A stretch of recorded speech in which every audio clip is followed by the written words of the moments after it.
Bienvenue dans les Chroniques d'Anso, ton rendez-vous pour explorer ta liberté intérieure, réduire ta souffrance et transformer ta vie. Je suis Anne-Sophie, praticienne en Gestalt thérapie et coach, et dans ce podcast, je partage les clés qui m'ont aidé à reprendre le pouvoir sur ma vie. Je suis consciente que ces concepts demandent du temps et du travail sur soi, mais ils peuvent déclencher un déclic puissant. J'espère qu'ils t'aideront à faire des prises de conscience et te donneront envie d'aller plus loin. Bonjour et bienvenue dans ce nouveau podcast. Est-ce que cela vous arrive d'avoir le sentiment qu'il manque quelque chose dans votre vie ? Manquer d'argent, de temps, d'amour, de reconnaissance, de chance peut-être. Ou simplement cette impression persistante que rien n'est jamais totalement sécurisé, totalement stable, totalement acquis. Pour certaines personnes, ce manque est très concret. Il s'inscrit dans une inquiétude permanente, dans la peur de ne pas s'en sortir, de ne pas avoir assez, de voir disparaître ce qui existe déjà. Pour d'autres, il est plus silencieux, plus insidieux, mais tout aussi puissant. Il se manifeste par une difficulté souvent à se lancer, à oser changer, à quitter une situation, par exemple, qui ne nourrit plus vraiment. Je le vois très souvent dans mes accompagnements. Ce qui retient des personnes de vivre pleinement leur mission de vie, de lancer un projet, de créer, de transformer leur trajectoire. Ce n'est pas un manque de compétences ou d'idées, de motivation, mais en fait une peur de pénurie, parfois diffuse, parfois très présente, souvent agissante inconsciemment en arrière-plan. Alors comment se connecter à l'abondance ? Je vous propose ici d'explorer cette question en changeant de prisme, en acceptant de déplacer le regard et surtout le questionnement. Et si le problème n'était pas à l'extérieur ? Et si la question n'était pas seulement « est-ce que j'en ai assez ? Est-ce que j'ai assez de… » mais aussi et surtout, depuis quel état intérieur est-ce que je prends mes décisions ? Ce déplacement est fondamental parce qu'il ouvre un autre rapport au manque, à la sécurité, au risque et finalement à soi-même. Pour comprendre cela, il est important de revenir à la racine. Nos pensées de pénurie ou d'abondance ne surgissent pas par hasard. Elles s'inscrivent très souvent dans notre histoire, dans notre développement. Dès l'enfance, nous construisons des croyances à partir de ce que nous vivons, de ce que nous observons, de ce que nous entendons de nos parents, de notre environnement. À partir de ces messages explicites ou parfois implicites transmis par nos parents, notre famille, pourquoi pas par l'école, la relation à l'argent, à la sécurité, au manque ou à l'abondance est très souvent héritée, parfois sans que nous en ayons conscience. Certaines familles portent une histoire marquée par la pénurie, par la peur de manquer, par l'idée qu'il faut se restreindre, ne pas trop demander, ne pas trop désirer, parfois en nous disant que l'argent c'est mal.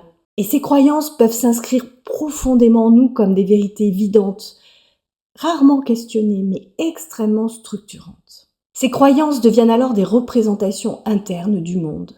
Elles influencent notre manière de percevoir la vie, le monde, les opportunités, les risques, les autres et finalement nous-mêmes. À partir de là, elles génèrent des pensées de pénurie ou parfois des pensées d'abondance. Ces pensées viennent nourrir un dialogue intérieur qui, avec le temps, deviennent une sorte de toile de fond permanente, une manière en fait automatique de commenter la réalité comme un filtre. Et ce dialogue intérieur, façonne progressivement un état intérieur, une manière d'être au monde, un climat émotionnel et relationnel. Vous voyez, quelque chose qui se dégage de nous. Selon qu'il est nourri par des croyances de pénurie ou par une conscience plus abondante, il va générer plus ou moins de tension, de fermeture ou au contraire d'ouverture, de confiance, de disponibilité intérieure.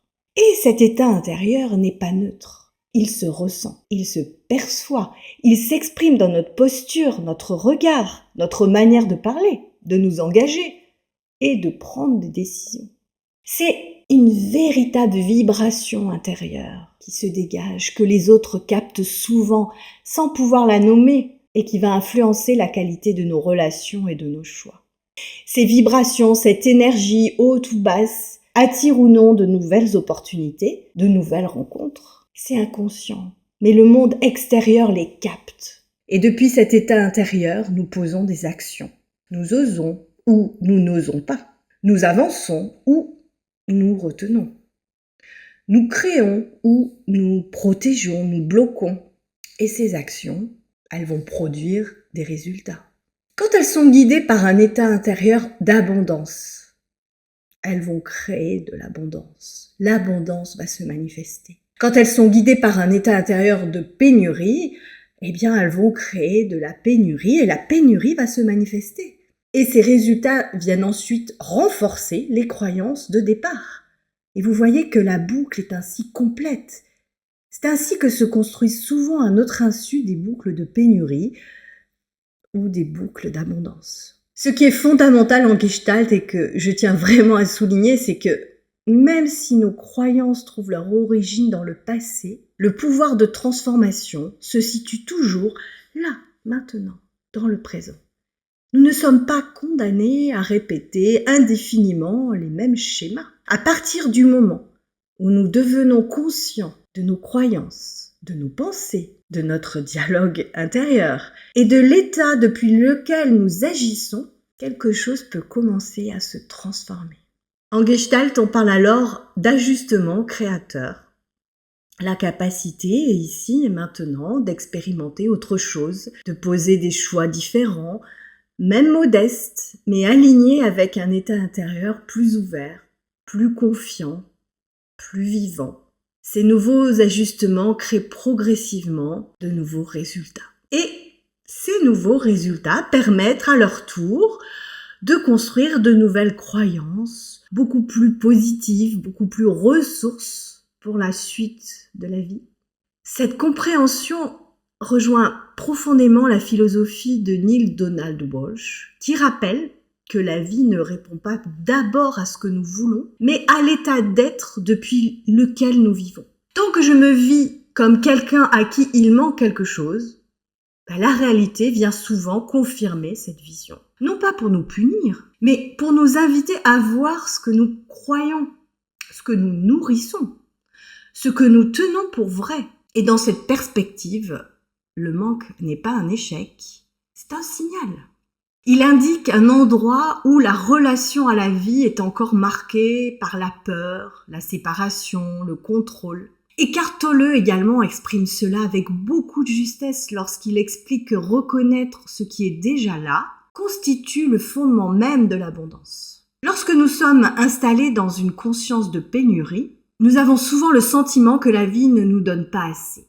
Mais très souvent, ce sentiment reflète une croyance intérieure ancienne, construite dans notre histoire, et qui colore notre perception du réel.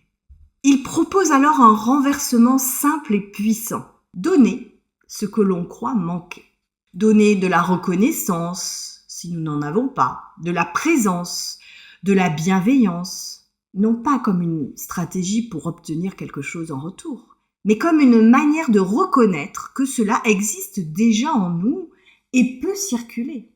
Cette vision rejoint aussi les travaux de Deepak Chopra, pour qui l'abondance n'est pas un stock à accumuler, mais un état de conscience. Elle se manifeste lorsque nous sommes alignés avec ce qui fait sens pour nous, lorsque nous exprimons nos talents, lorsque nous lâchons l'attachement aux résultats et que nous laissons la vie circuler à travers nous. Il rappelle également que l'argent est une énergie destinée à circuler, que lorsqu'elle est retenue par la peur, elle se fige, alors que lorsqu'elle circule depuis un état de confiance, elle revient souvent sous d'autres formes. Pour accompagner ce cheminement, j'aimerais vous proposer un exercice concret, très simple.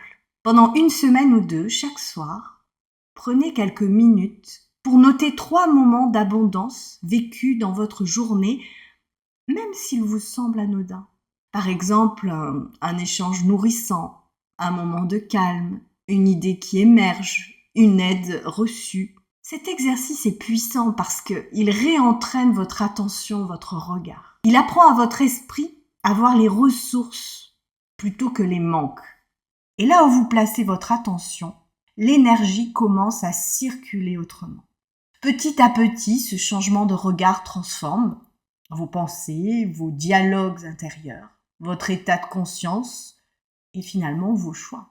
Et vous commencez à sortir, non pas par la force, mais par la conscience des boucles de pénurie pour entrer dans des boucles d'abondance, avec des résultats d'abondance qui se manifestent. Passer du manque à l'abondance ne consiste pas immédiatement à changer sa situation extérieure, à se mettre dans des actions. C'est d'abord changer l'endroit depuis lequel on la regarde. Merci pour votre écoute et à très bientôt.